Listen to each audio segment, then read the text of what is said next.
Sci-Fi Surprise! I decided to watch one a bit earlier. The Brain Machine.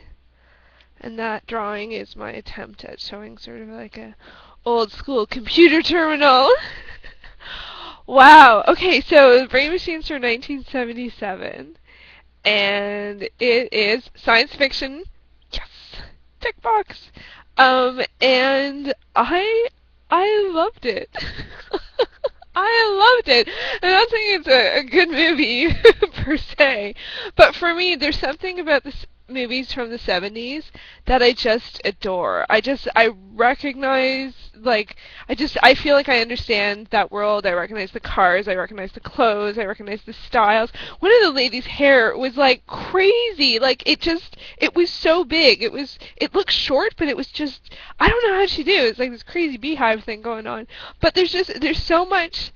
And then one lady had this amazing Farrah Fawcett hair.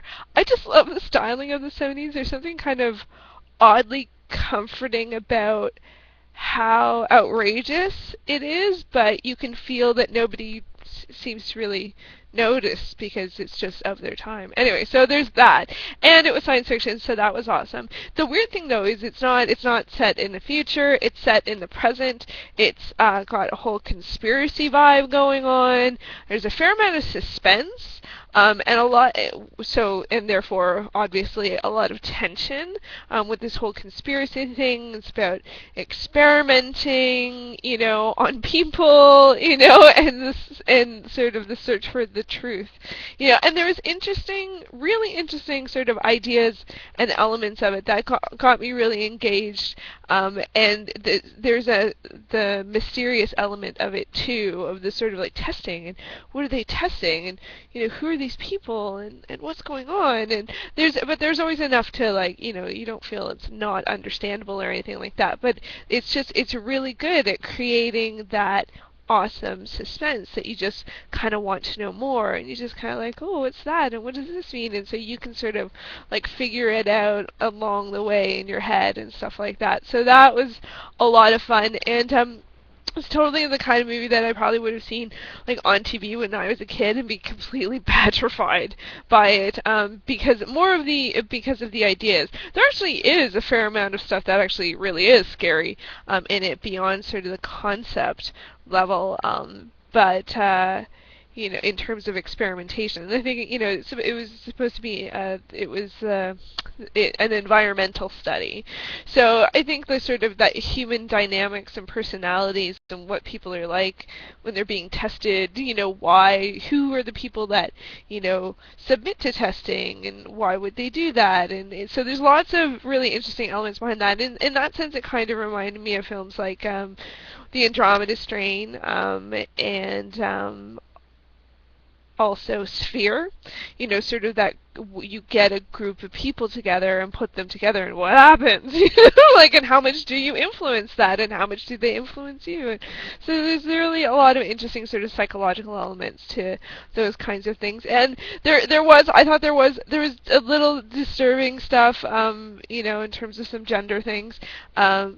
Not overtly, I think it was manageable if you're sensitive to that, and then also, but for me it was more sort of like this whole sort of technology element. Technology, who's running it? What are they doing? Are they running it? I don't know. But today's standards, the sort of ideas behind it are a little.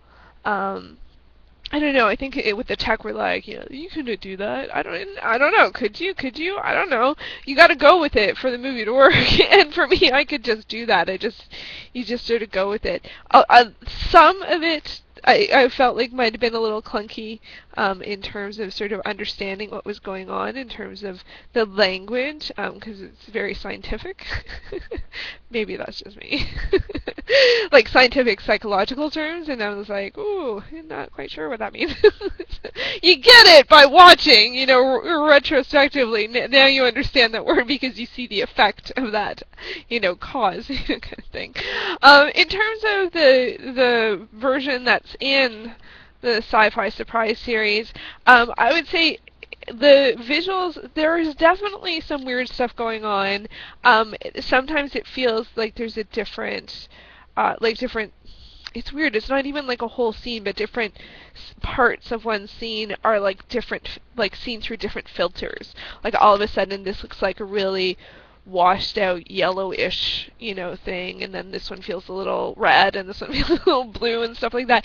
But in terms of this kind of movie, that kind of works. Like, it's kind of charming. So I didn't mind that too much, although it does feel like maybe it's from different, copies or something like that. I don't know. But I found it charming over anything else. But the one thing though is there was one audio issue at a very, very key moment, and that was a big downer, a really big downer. There's really big lead up, and then it's like, I never knew that. And it's like, you never knew what? It's like, that's not the line, but it was like, what? I was like, are you kidding me? But again, from the effect, you understand what happened, but it was just like, and it kind of, the visual kind of like garbled up at that moment, so again, it feels like me, a technical thing, so. And also because in some ways it might have been a creative censorship moment. I don't know. So I don't know. I did notice it is on YouTube or somewhere, or maybe archive, but I don't know if it's public domain.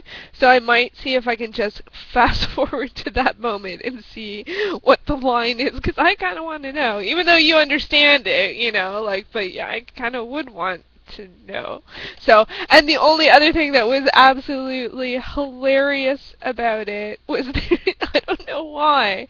It was only 120 minutes, which actually is a bit longer than most of them are. Most of the ones I've watched have been 115, and I literally think the extra 5 minutes is this one shot of a house. There's a pool, and then a house that's raised up, and it's like, I get that they're showing that that's where the next person you see is going to be, but it's like, it's in the movie a lot. It's really like, okay, now we know that that person is at that house. And I'm like, you know what, it doesn't really make sense that that person's at a house. I don't know, maybe it was a complex, but I think 5 minutes, that 1 hour and 15 minutes, so 120 minutes is all just that shot. It's quite hilarious. I don't always notice stuff like that, but it was really, really noticeable. But it was kind of funny.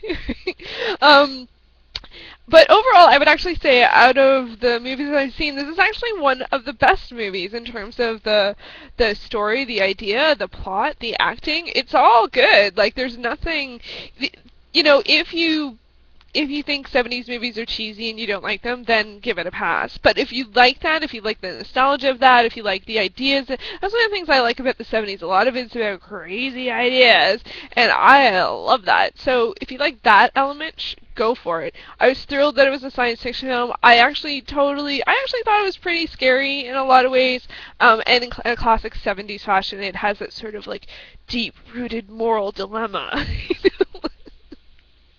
Not that other decades don't have that, but for some reason a lot of it really reads in the 70s, because I guess it ties to the focus of things that were really being questioned at that time. So anyway, I loved it. I think it's up there. I don't know if I would put it over Gamera versus Gyron, because that one was funny, but this one was probably the best. Actually, it might be the best movie out of the bunch that I've seen so far in terms of just as a film. So I really enjoyed it.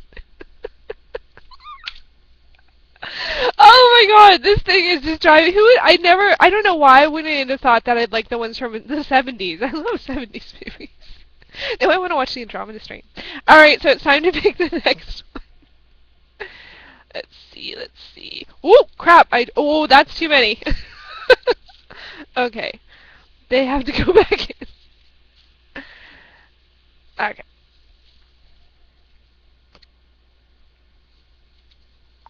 At the bottom. Okay, what is it? What? what will the 10th film in the Sci-Fi Surprise Series be? Oh my god, that's awesome! Santa Claus Conquers the Martians. I've never seen it, and I am shocked I've never seen it. This is one of the few ones I'd actually heard of. I think it might have been one of the only ones I had heard of in the series, actually, or in the collection. Wow, that actually might be true. And this is actually one. Oh crap! Another one fell out. Oh well, Santa Claus versus the Martians. It is. So this is one of the few really well-known B movies. You know, it even has a Criterion release. This will not be a Criterion version. So yeah, that's gonna be awesome. It's actually one of my very few blind spots in terms of very notable, science fiction. So that is very exciting and perfect for my 10th selection. Ah, so exciting. That was good. I had a bit of a rough day yesterday, so I was happy, and today actually. So I was really happy to get to see the Brain Machine. Scary 70s science fiction cheers me up. What can I say? Thanks so much for watching. Where's the button?